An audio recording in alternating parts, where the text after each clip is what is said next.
All things go. Are you good, Deb? I am good. Emily, you Ready? good? I'm good. And I'm good. Please return There we go. Bubbles, your flight attendant, to her fully upright and locked position. Oh, wait a minute. Ladies and gentlemen, please take your seat and buckle up. Seat backs and tray tables in their full upright position. It's another episode of Skip Happens. A view from 30,000 feet.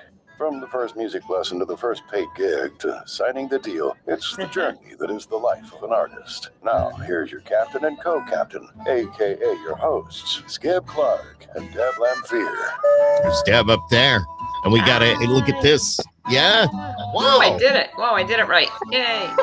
You know, Emily, this never fails. We're always pointing in the wrong. Like, I'd be like, and there's our artist over there, because with the cameras, everything's backwards. Right. And Deb's pointing to the ceiling when she needs to be pointing down. And it's all crazy. Hello, everybody, and welcome to Skip Happens. Skip Clark, your host, like the big guy said, and of course, Deb Lamphear. And wow, we got another great show for you tonight. And we really concentrate on a lot of the new artists, the up and comers. Now, we've had some big artists on, and we got more coming on in the near future. But I love it when we can find out, you know, what is it like to begin as an artist? And it's always at a young age. And it just, as the big guy said, it's the journey. It's the journey. And it's a hard journey. But you got to have that passion and dedication. I want y'all to say hi to our new friend, Emily Peischer. How Hi. are you? Hi. Welcome. I'm doing good. Thank you. I'm so happy to be joining you guys. I've been following you for a while. Oh, wow. Ooh. Cool. Yeah. Well, thank you for viewing and watching and listening. We do appreciate that. But course. yeah, where are you right now?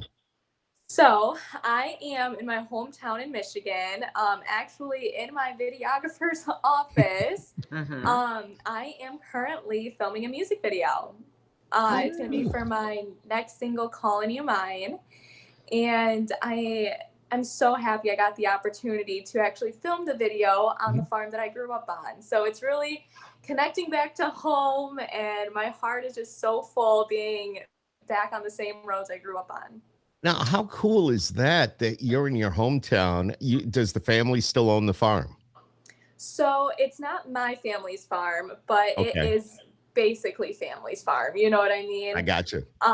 You know, first started riding horses there until we got our own, and we've just stayed close with the family. And so I thought it'd be so cool to film it at like the most beautiful place I know of. So you have to bring your videographer from Nashville to Michigan, or do they live there? They are actually in Michigan. So Oh. it's been a pretty easy going, nothing too crazy. Okay, that helps. Yeah. I love it. This single that you're working on, Emily, is this the 5th single that you've recorded? Yes, sir. Yeah. Wow. Mm. And it's You called got it right this time. Yeah, I know. And calling you mine. Calling You Mine. Yeah. And go ahead. Just to tell you a little bit about it, I love telling this story. Please. So at first, like, I'm a songwriter before I'm an artist, and it's really important to me to define my artistry by my songwriting. And this song is so special to me because I really feel like I have truly grown into who I am as an artist, and the writing in this song really matches who I am. So I'm really excited for the listeners and the public to see this song, but also see me as who I am. And I think it sounds something like this. I think. It does. I hope. We'll just let it play for about 30 seconds or so. Of course. Maybe longer. I went out for a drive and I got stuck at a traffic light. I saw your eyes in the photograph, sitting right there on my dash of the night we danced, just you and I. When we stood frozen in time,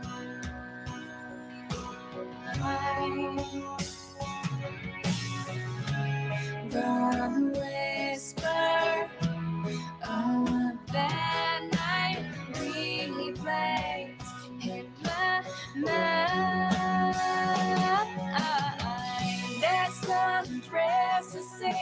Wow.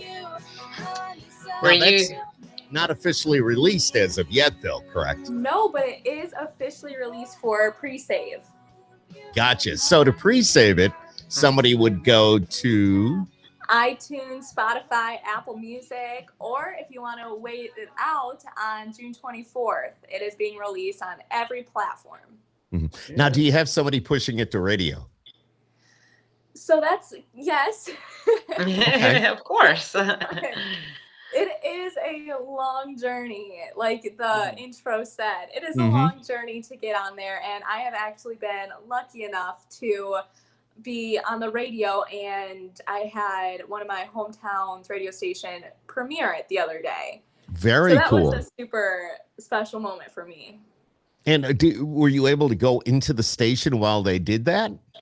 I was not. So I was on the phone actually talking with them beforehand. Very cool. And then they played it. But trust me, I was getting so many like videos sent to me saying, "Oh my God, like I can't believe this is you." And I was just like, Well, yes. it's a special feeling in your hometown because everybody feels, whether they know you or not, they feel they know you. Right, right. And I come from such a small place where they knew my dream being 7 years old. And for a lot of my past teachers and family friends to see it be on radio, it's a super cool moment. Man, I bet. Were you the sole writer on that song or did you co-write? So I am the solo writer on that song and on every song that I have released and will be releasing this year. So you're really into the writing side of things. You want to keep it all you. Yeah, so my kind of go-to saying that I've kind of figured out how to put into words, how I feel about it, is I have the heart of an artist, but the soul of a songwriter. You know, at the end of the day, it's always gonna come back to the lyrics for me. And instead of writing a song to sing it for other people, it's always first gonna be written for myself. And I just kind of grew my skills and exposed my inner talents to really be able to broadcast my voice and my guitar and my piano. And everything has kind of fallen into place. Do you have the hopes of having other artists sing your songs, or would you prefer to be presenting those songs? Good question. Yeah, so I've actually, I don't know. It's so weird. Like the first time, like ever within the past couple months, I'm like, I don't know if I can say these things. But I've had a couple of people, bigger names, reach out and want to take some songs that I've already released. And it was a really hard decision for me because, you know, obviously you guys can imagine starting out on this journey, you're living very humbly, right? Because all the money you make is getting invested into yourself. And so I really had to make the tough decision of like, this could be life-changing, but the songs are mine at the end of the day. And it's really hard for me to like let certain ones go because of the storyline and like sentimental value. And I think for right now in my career, it would be the best option to just kind of keep my stuff to myself. But who knows where the road Well, might I can kind of relate because I'm a control freak. So when there's something that's mine or I've created something and I've seen it through to, well, you're writing, you know, you're thinking the song, writing the music to it, singing it, getting it out there, you know, that's your baby. So you kind of don't want to let it go. So I can't imagine having to do that at all. So what if your iPhone rang right now and it was Taylor Swift and said, I'm loving that song. Yeah, really. I want that song. First of all, I probably wouldn't even be able to give her an answer because I'd be passed out on the floor crying. She'd be like, who is this girl and is she okay? But oh my gosh, no, I would say yes, Taylor. Yes, Taylor. Because, you know, I can actually hear, and this is a good thing, I can actually hear a little bit of her in that song. I mean, I grew up listening to her. She was there you go. First everything, first learned song, first concert. She was one of my first interviews years ago. When she first started out, that was a long time ago, and I still have the thank you card here in the Podzone that she sent to the radio station when she came by with her mom, and I think it's either her first or second radio interview, and it happened right here in upstate New York, which was really cool because she was from Lancaster, PA, and that whole, and her dad was a plumber, her mom was with her on the road doing the radio thing and all that. So yeah, so I know I get it all. I get it all. And I get all giddy. I think about that, and I can still remember that day. She walked in the studio where I was, the radio station I was at. I was like all giddy. I was all like nervous as all heck. Going, and she was a young girl, and you're getting nervous. She was only like 17. Yeah, Wow. Not to show my age, but that's how long ago it was. But I remember it like it was yesterday. And I can see her, and I can hear her in what you're doing. That's what I meant to say. I can hear her, and that's a compliment. That is Trust awesome. me, I take it as one. Trust yes. me. Yes, exactly. How long, Emily, have you been playing music though? Let's go back to the beginning. When did you start? How did you start? First instrument, all that. I honestly couldn't tell you. I know my parents' favorite story to tell is when my sister got a guitar for Christmas, and I was 3 years old, just like ripping the strings off of it, trying to take it from her. Like, I would sit there and just stare at the guitar, mesmerized.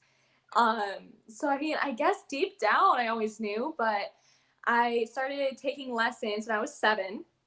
Okay. I wrote my first song about my sister's ex-boyfriend when I was 9. Oh. Just to let you know, it was a big hit at my 5th grade talent show. And how far apart are you both in years that she had an ex-boyfriend already? 7 years.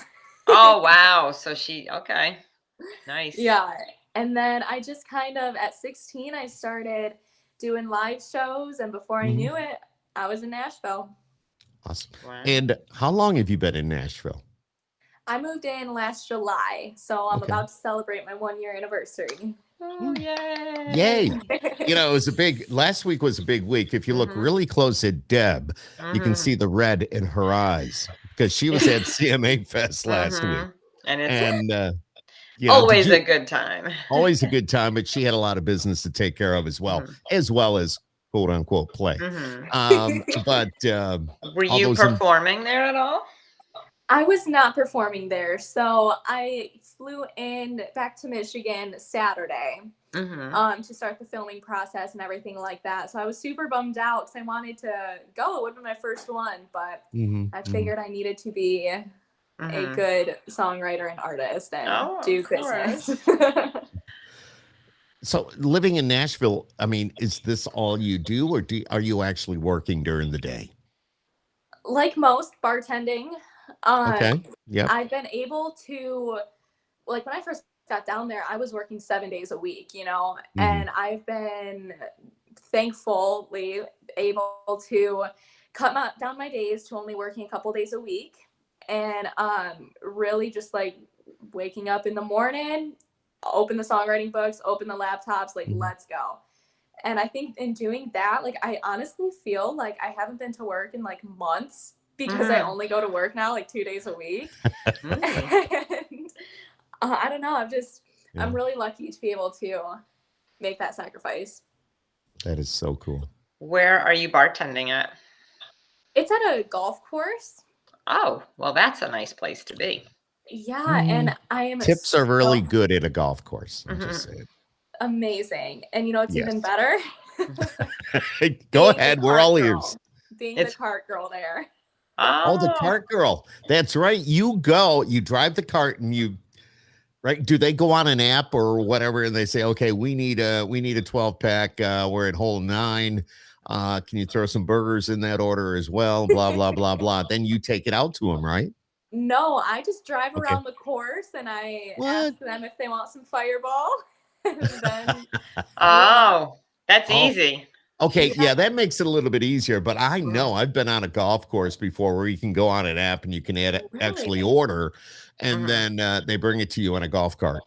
How about, just don't tell my managers that because I have a good gig right now.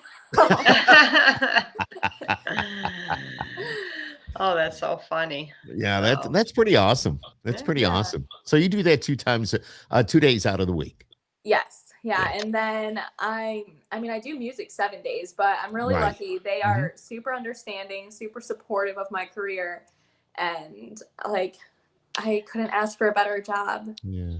They're all really supportive. They know you're all trying to, pave your path, and they appreciate the good help when they can get it, and it's in their best interest to support it. So I think most employers are understanding, even the ones when they're bartending, they have the bartenders downtown. I think they really Right. understand what you're going through. So, do you perform at any of the Nashville locations? Oh yeah, so I've been at Old Red, which is like I was Nice. trying not to cry on stage because my first time being on a big screen. Oh, I would like We don't think- forget and then turn my head and like see me, and I'd like start to giggle, and I'm like, stop. Really? I don't know. If I turned around and saw myself on some big, huge screen, I would. If it was me, I'd be running. My eyes, yeah.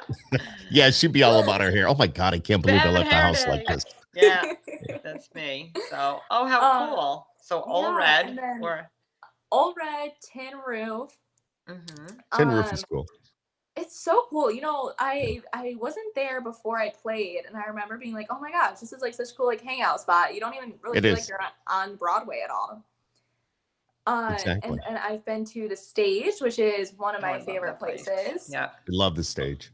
Yeah, I'm trying to think. Like they all just cloud together in my brain. Do you ever get outside of town and play in some of the honky tonks, outside of the, off of Broadway? Broadway is where everybody goes and has a party, has a good time. Right. Which is interesting you say that, because my favorite places are off of Broadway. I think that's the singer-songwriter in me, but I've been at 209, the Doghouse. My favorite place to play, which I'm actually so excited because I'm releasing Calling You Mine there, doing a little release party on the 24th, but it's Jim Oliver's patio in Mount Eagle. That is like my all-time favorite place to play. Oh my gosh, side story. Okay. That was the first bar that somebody sang my lyrics back to me. And I remember I started to cry, and I told the lady, I was like, can you please stop? Like, I can't mess up my makeup right now. Aww. So yeah, that place has a special spot in my heart. Totally understand.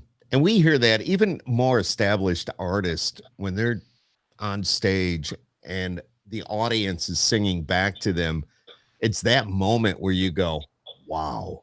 Even songs that were not played on the radio, just maybe album cuts. Some of these artists, we've talked to a few of them, and it's like, I just stopped singing because the audience is singing back to me. Yeah. And it's like, and these are the album cuts that it's like, oh my God, you know this song.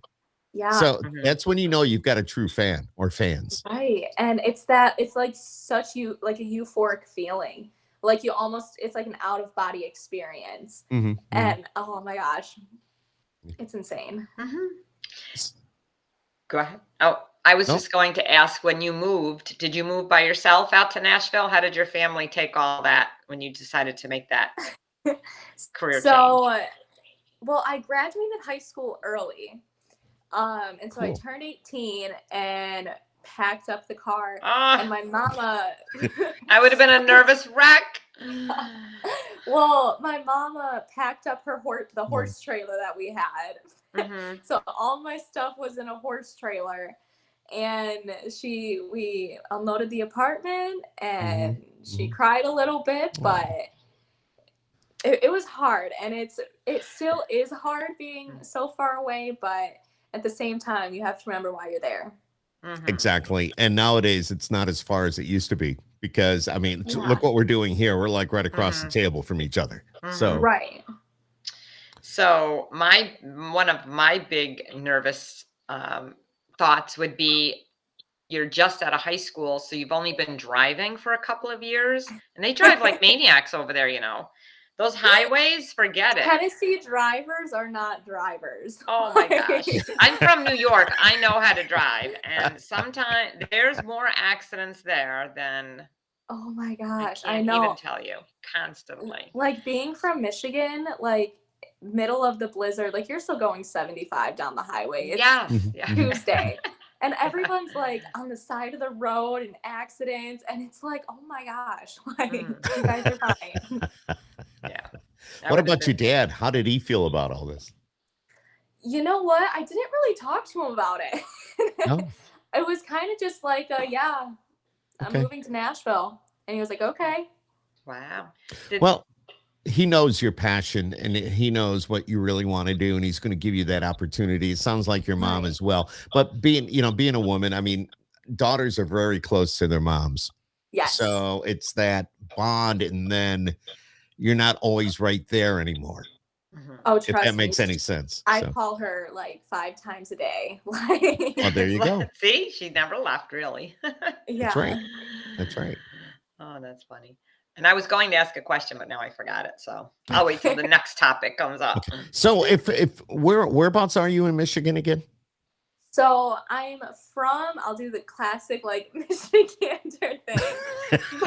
We go to- I feel so judged when I do it now because people like call me out. Oh, please. But I'm It's funny. from up here in Sheboygan is where my family's from. Okay. But my hometown is right about here. It's called Ortonville. And the lake is over here. Yeah, so we have Superior. Right. No, exactly. Exactly. So let me ask you this. If you were driving back to your hometown, paint us a picture. What's good? What are we going to see when we pull into your hometown?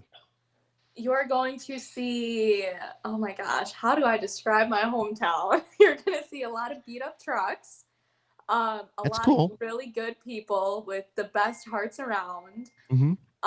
You're going to see super old storefronts, about 7 lakes, depending on how far you drive.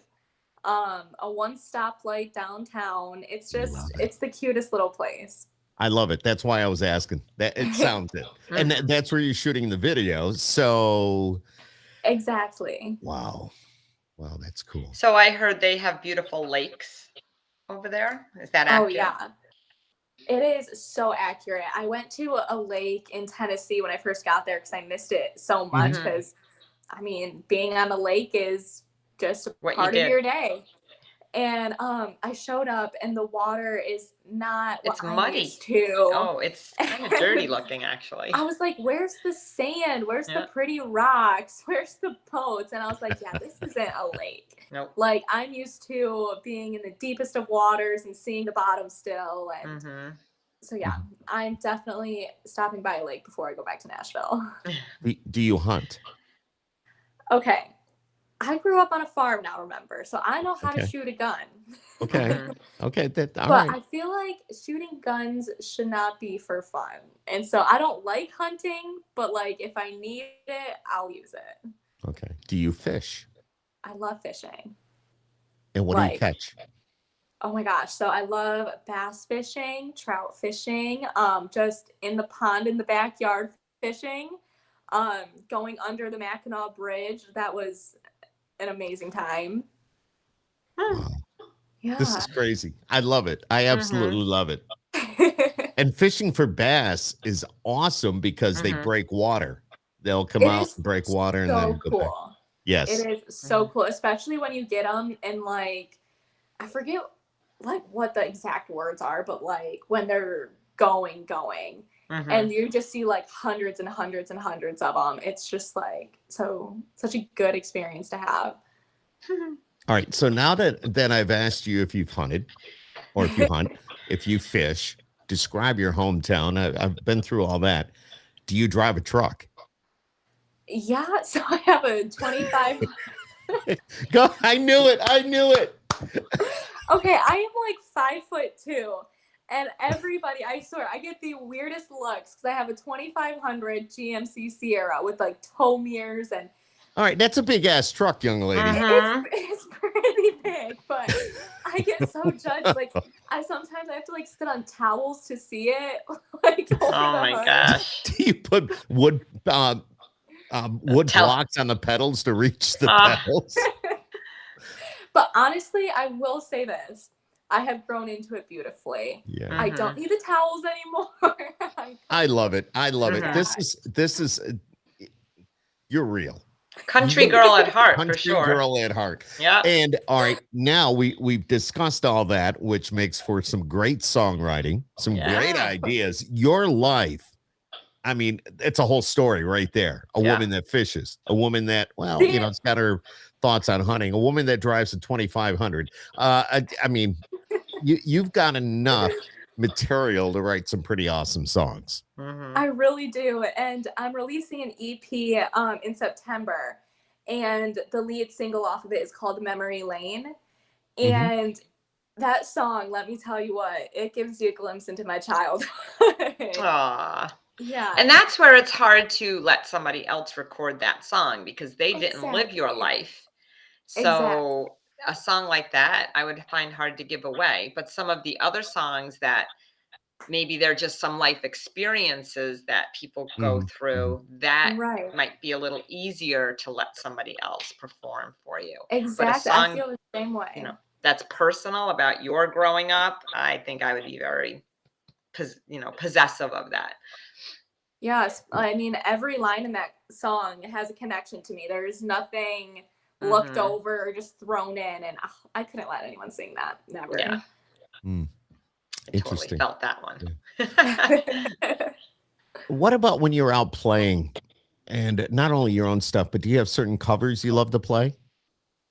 Oh, yeah. So I'm a big Pistol Annie's girl. And already I knew that about you. Go ahead. I love it. And then, so I have a couple Taylor songs, Luke Combs, kind of just whatever I'm really feeling, I'll just start playing it. Now, there's a relationship, though.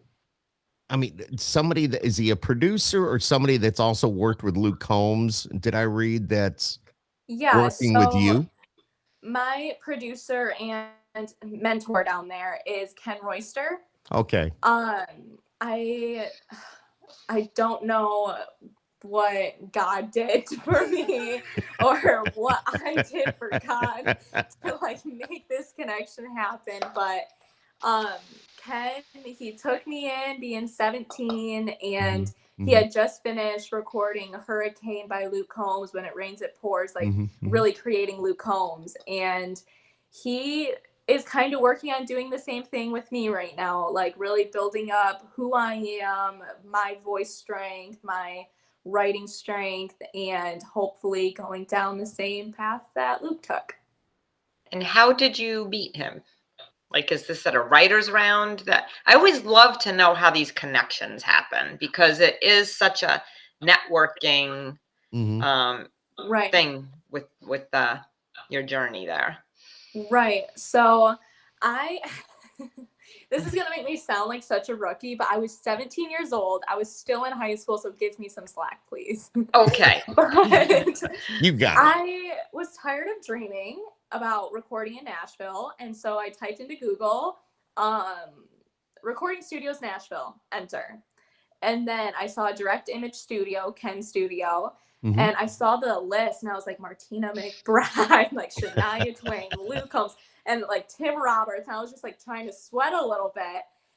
And then I was like, you know what? I'll just call him anyways. Like, it's a Nashville dude. He's never going to call me back anyways. And so I called him on the phone. I left him a voicemail, sent him a couple of things.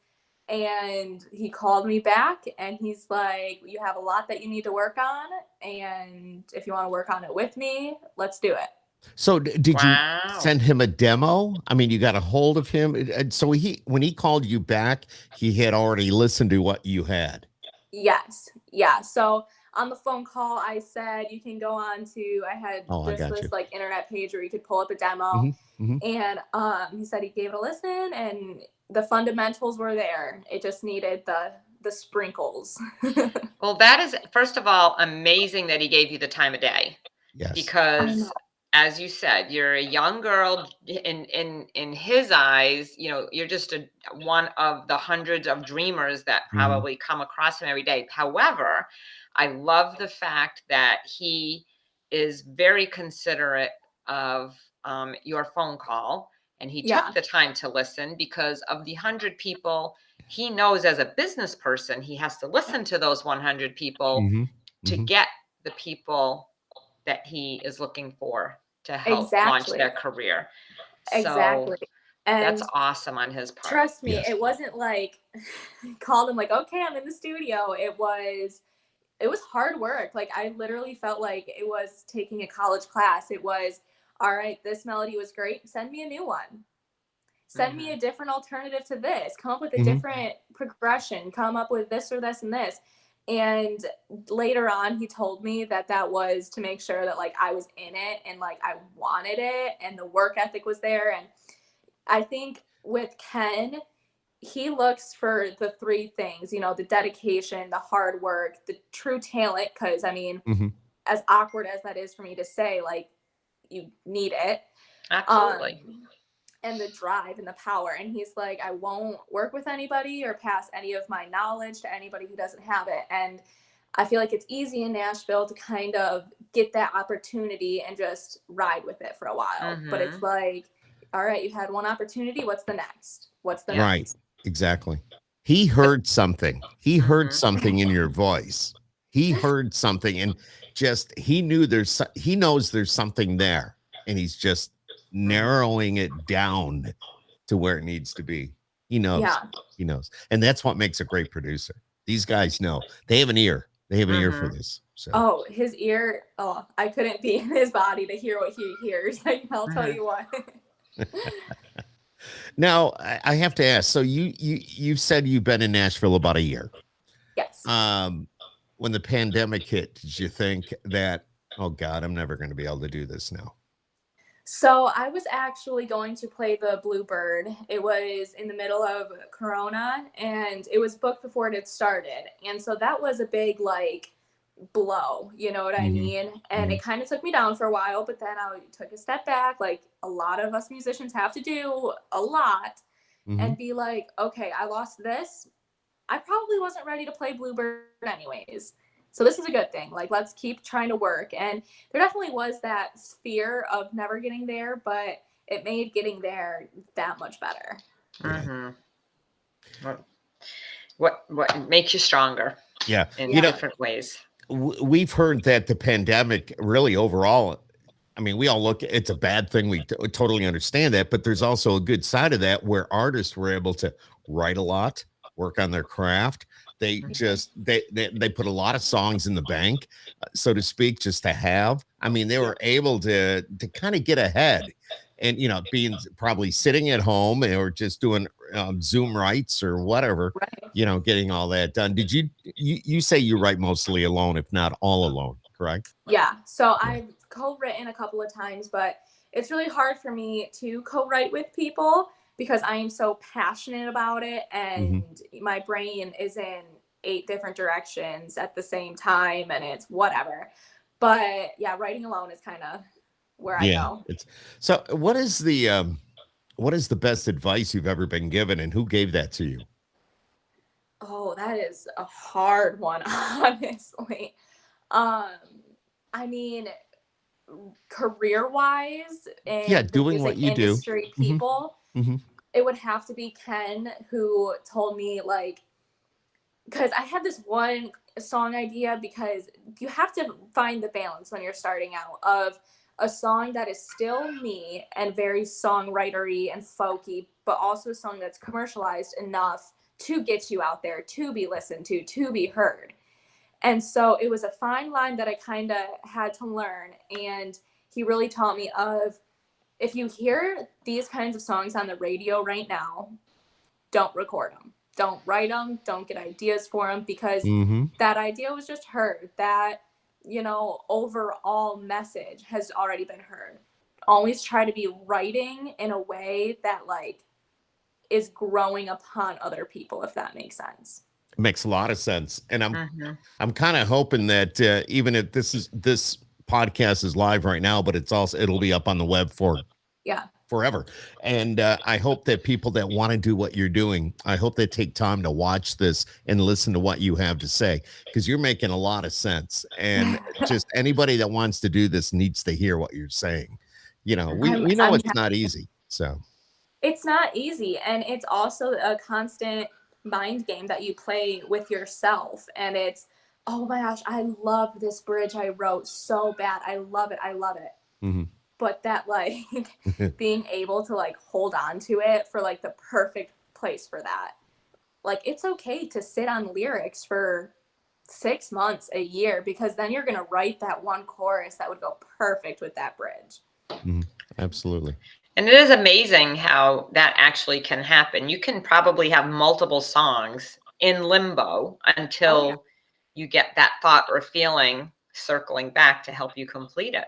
Yeah, that happens to me all the time. Yeah. I don't know. It's just hard. It's like incomplete projects. I don't know. I love it. What do you do for fun? I mean, I know you play music, and to you that's a lot of fun. To all of us, I love music too. But what do you when you are not doing music? What are you doing? Honestly, I'm probably flying back home to Michigan. Hi, Mom. Yeah. I love it. I love Can you make me some homemade dinner? Yeah. You know those cookies you used to make, Mom? I really miss those. Do you think while I'm home? And, oh, by the way, I brought my dirty laundry with me too. So I just Yes. I'll check a bag just for dirty laundry. I gotta go home do my laundry. No, that's yeah, cool. just kind of driving down dirt roads, finding stuff to get into, like going fishing, just going for the lake, hanging out with my sister. Like I'm a very easy person to please, like for fun things. Like I'm very just go with the flow. Like, let's do that. That sounds like fun. It's cool. Are you the siblings? Just you and your sister? I do have an older brother, so I'm the baby. Ooh. Gotcha. Now, do any of them play music? You're funny. Like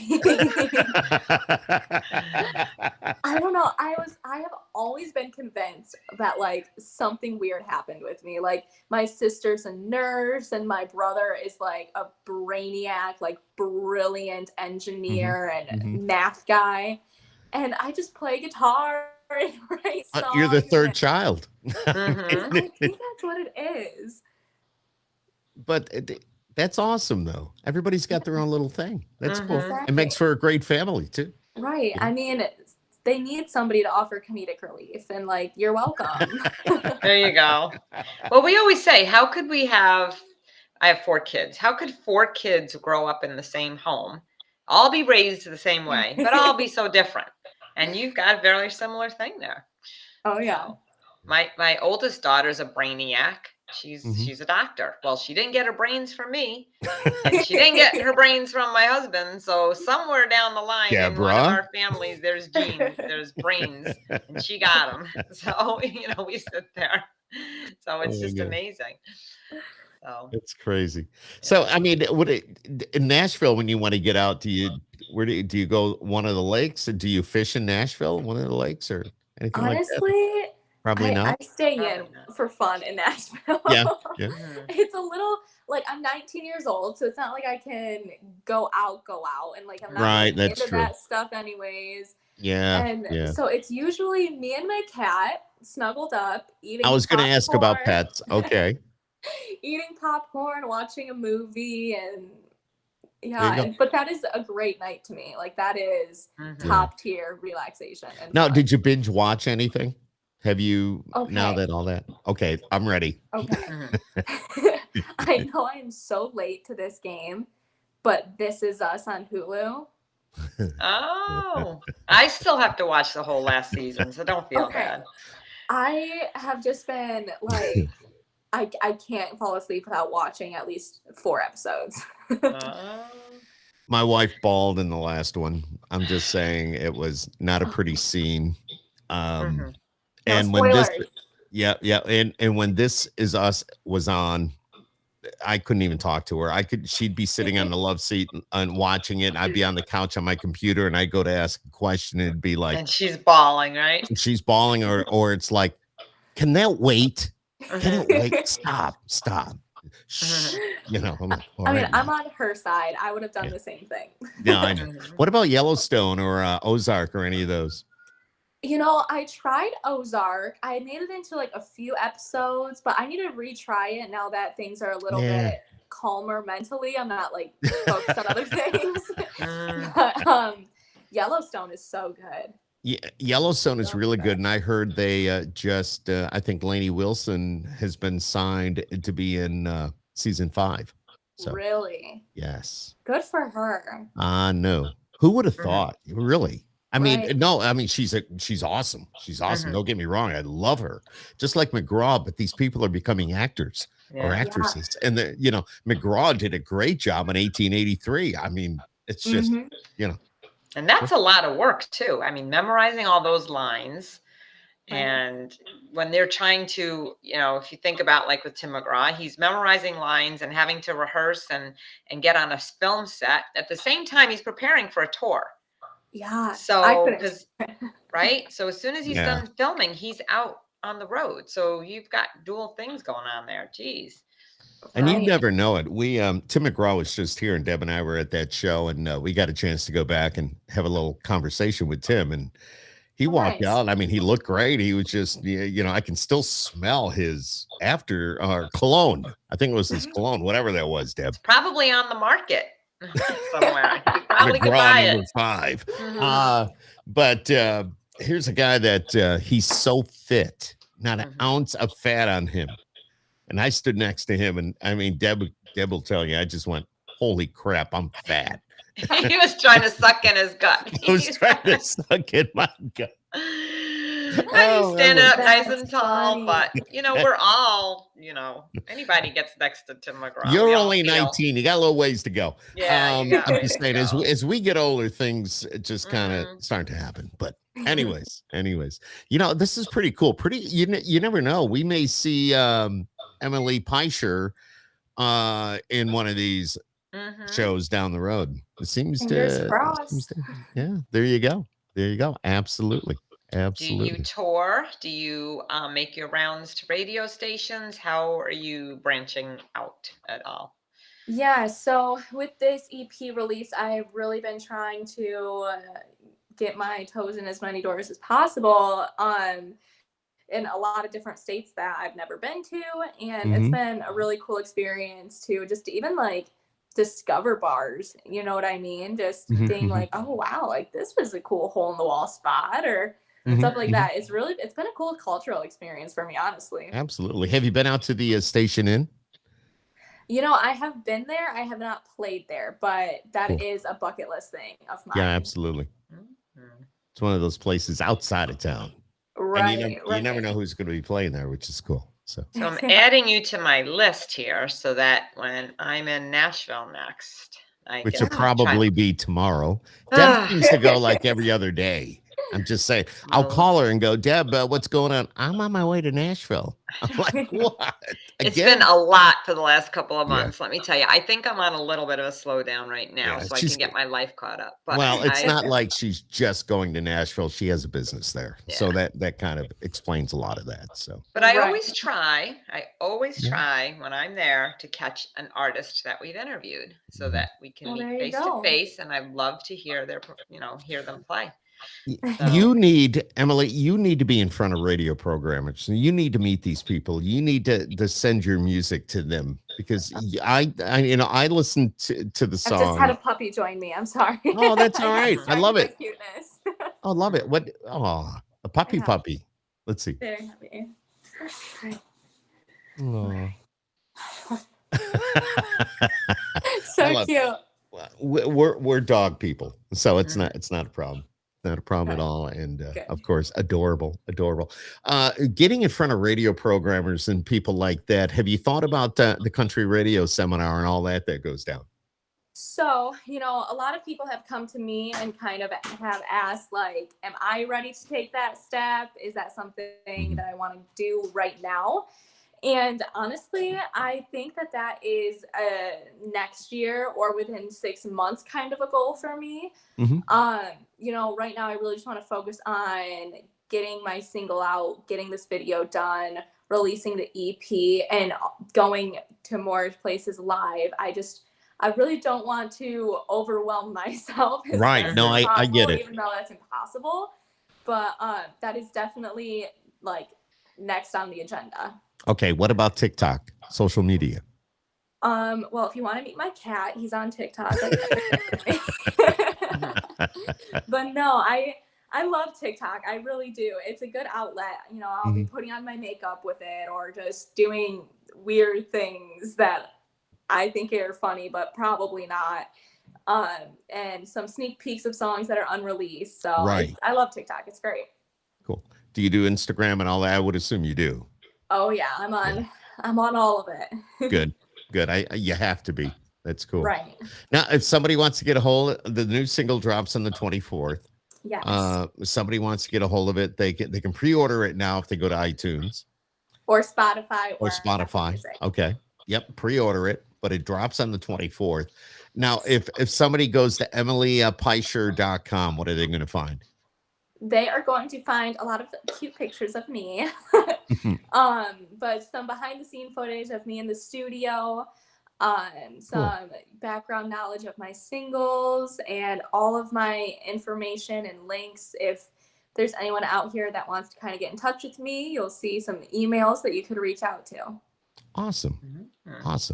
We'd love to see you out and about. And your music, you've got what it takes. You really do. You know, we talk to a lot of different artists, but you have that sound and you got that feel to it. It's good. You know what? I'll say this too. It's somewhat upbeat. And to be honest with you, from a radio programmer's perspective, something a little bit upbeat right now is good. Yeah, good. We need it. We need to take off the last couple of years and just keep pushing. Yes. And we've had, you know, the world is a mess right now, but we need music like what you have. And that's what keeps us going, keeps us smiling, keeps us feeling good. When I hear music like what you're putting out and other artists, it makes my job really easy when it's good. And that's good. Really good. You know, Emily, it's been great for you joining us here on Skip Happens tonight. And, I had so much fun. You know, I guess Skip happened. So, I mean, it happened, didn't it? We love it. We love getting to know you. We're going to keep in touch. I know, Deb, right now, if anybody watching this would please subscribe. If you're on YouTube, just hit the subscribe button. You'll see it in the video. Plus, give us a like on Facebook. It's the Skip Clark podcast. Just Google it. It'll come up. And Deb has her country music fan club. And Deb, your digits? We are on Facebook and Instagram at official CMFC. If you get a chance, follow us or like us, whatever, and we will be following you as well. And we do new Music Friday, so I have it on my list to watch for your single on the 24th, and we'll push that out to all of our country music fan club fan base membership. Thank you. So that's a cool thing they do. I love it. I love it. Emily, it's been a pleasure again. When do you go back to Nashville? To the Third Coast. Third Coast. I never heard it called the Third Coast before. Really? Am I missing something? I know. I haven't heard that either. I said it once a couple of weeks ago. I love it. So I'm using it again. Oh my God, that's great. I think starting a new phenomenon thing there. The Third Coast. Absolutely. When do you head back? I head back the 21st, and then I will be live at Jim Oliver's in Mount Eagle the 24th. So if you want to come out, support my release with me, come on out. I'd love to see your face. Deb is making note of it. I'm making note. So wait, you said Mount Eagle. Is that where is that near? Mount Eagle. I mean, it's like it's over there. I know, but I haven't heard of Mount Eagle. Is it south of Nashville? It is it's a little before Chattanooga, so it's about 40 minutes outside of Nashville. Okay, that's what I was wondering. Okay. Yeah. It's a super cool place with the most kind-hearted people who listen to the music, you know? Yeah. Very nice. Very cool. Emily Peicher, you're awesome. So good to get to know you. You have quite the career ahead of you. We wish you a lot of luck, and I know our paths will cross somewhere in person.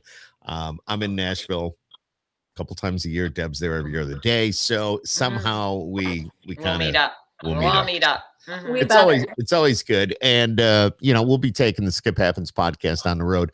We're already in works to go out to Nashville and do some broadcasts live from there. So we'll keep you posted as to what we're doing. Maybe if we are out there, you can come by and we'll talk in person. Yeah. So it'd be really cool. We'll get you out of the house. Yeah. Bring my cat. Okay. Yeah, there you go. Emily, it's great seeing you. God bless, my friend. Thanks for joining us on Skip Happens tonight. Take care. Thank you so much.